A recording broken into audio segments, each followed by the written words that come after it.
اعوذ باللہ من الشیطان الرجیم بسم اللہ الرحمن الرحیم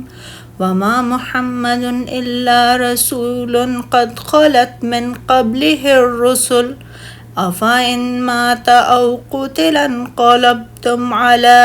اعقابكم ومن ينقلب على عقبيه فلن يضر الله شيئا وَسَيَجْزِي اللَّهُ الشَّاكِرِينَ وَمَا كَانَ لِنَفْسٍ أَن تَمُوتَ إِلَّا بِإِذْنِ اللَّهِ كِتَابًا مُّؤَجَّلًا وَمَن يُرِدْ ثَوَابَ الدُّنْيَا نُؤْتِهِ مِنْهَا وَمَن يُرِدْ ثَوَابَ الْآخِرَةِ نُؤْتِهِ مِنْهُ وَسَنَجْزِيَ الشَّاكِرِينَ وَكَأَيٍّ مِّن نَّبِيٍّ قَتَلَ مَعَهُ رِبِّيُّونَ كَثِيرٌ فَمَا وَهَنُوا لِمَا أَصَابَهُمْ فِي سَبِيلِ اللَّهِ وَمَا ضَعُفُوا وَمَا اسْتَكَانُوا وَاللَّهُ يُحِبُّ الصَّابِرِينَ وَمَا كَانَ قَوْلُهُمْ إِلَّا أَن قَالُوا رَبَّنَا اغْفِرْ لَنَا ذُنُوبَنَا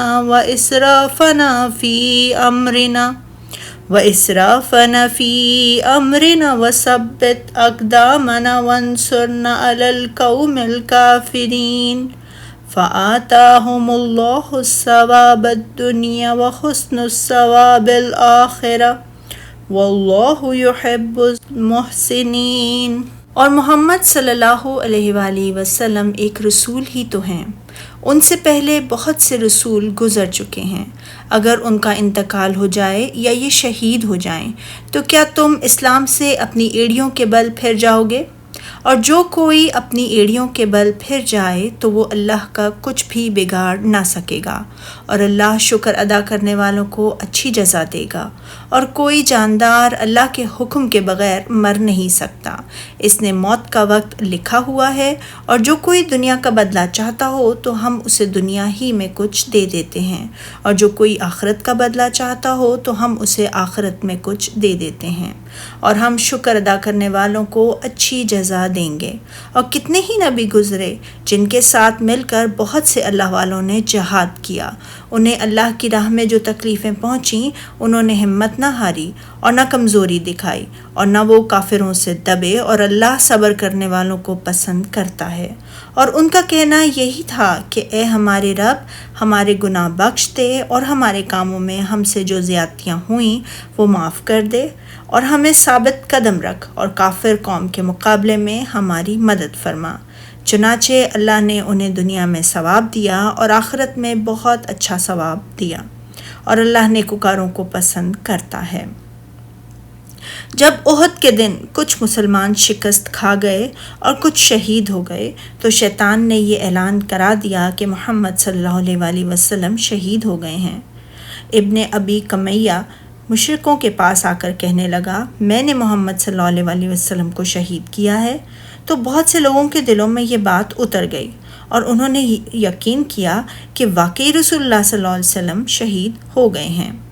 اور انہوں نے خیال کیا کہ ایسا کچھ بعید بھی نہیں ہے، کیونکہ اللہ تعالیٰ نے بیان فرمایا ہے کہ بہت سے انبیاء کرام علیہم السلام کو شہید کر دیا گیا تھا۔ اس افواہ کی وجہ سے مسلمانوں میں بہت کمزوری اور بزدلی اور جنگ سے دو ہمتی پیدا ہو گئی۔ تو اسی سلسلے میں اللہ تعالیٰ نے اپنے رسول صلی اللہ علیہ وآلہ وسلم پر یہ آیت نازل فرمائی کہ اور محمد صلی اللہ علیہ وآلہ وسلم تو صرف اللہ کے پیغمبر ہیں، ان سے پہلے بھی بہت سے پیغمبر ہو گزرے ہیں، یعنی نبوت و رسالت اور جواز شہادت میں وہ آپ کے لیے اسوہ ہیں۔ اور جو لوگ اس سلسلے میں کمزوری میں مبتلا ہوئے ان کی تردید کرتے ہوئے اللہ تعالیٰ نے فرمایا ہے کہ بھلا اگر انہیں موت آ جائے یا قتل کر دیا جائے تو تم الٹے پاؤں پھر جاؤ گے، مرتد ہو جاؤ گے؟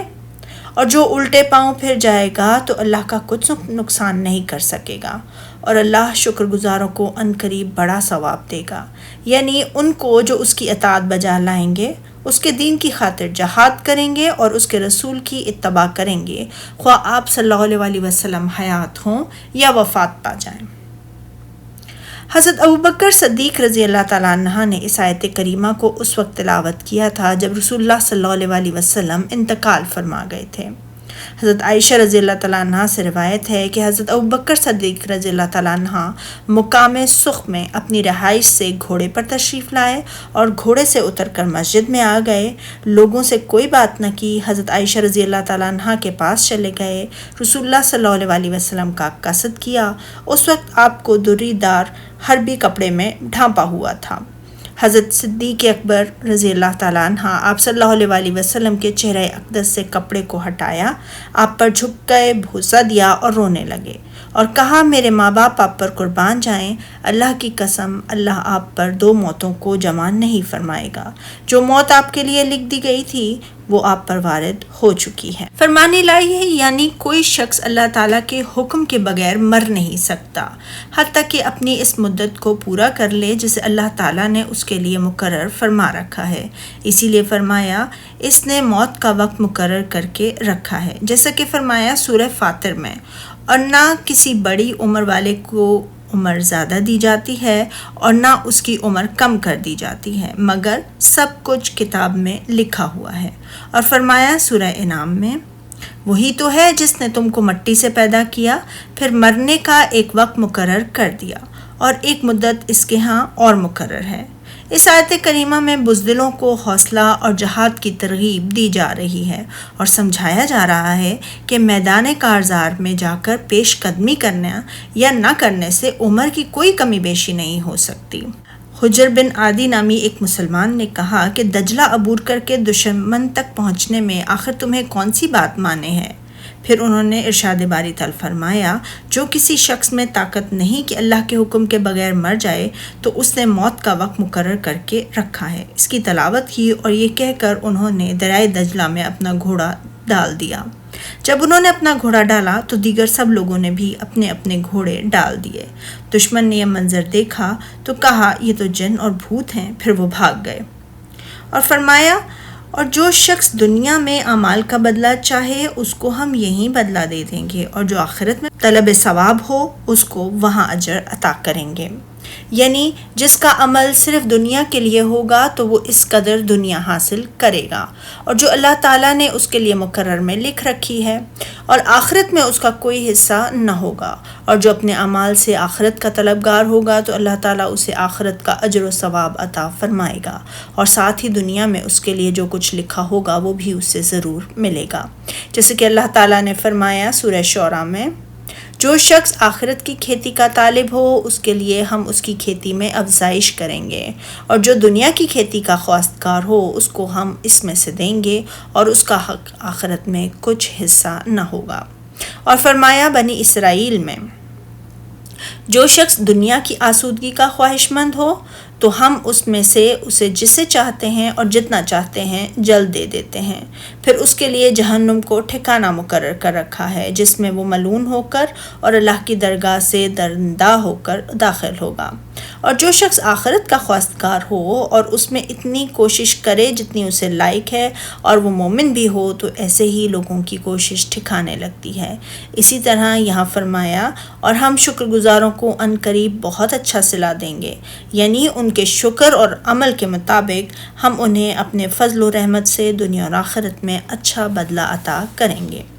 احد کے دن مسلمانوں کو جو جانی نقصان ہوا تھا اس کی وجہ سے تسلی دیتے ہوئے اللہ تعالیٰ نے فرمایا، اور بہت سے نبی ہو گزرے ہیں جن کے ساتھ مل کر اکثر اہل اللہ کے دشمنوں سے لڑے ہیں۔ کتنے ہی نبیوں نے اللہ کے راستے میں اللہ کے دشمنوں سے جہاد کیا اور ان کے ساتھ بہت سے اہل اللہ بھی جہاد میں شریک تھے، لیکن وہ اپنے نبی کے بعد کمزور نہ ہوئے، نہ انہوں نے اپنے دشمنوں کے مقابلے میں کسی دو ہمتی کا ثبوت دیا، اور نہ اللہ کے راستے میں جہاد کرنے کی وجہ سے انہیں جو تکلیفیں پہنچیں ان کی وجہ سے وہ بزدل ہوئے، اور یہی صبر ہے۔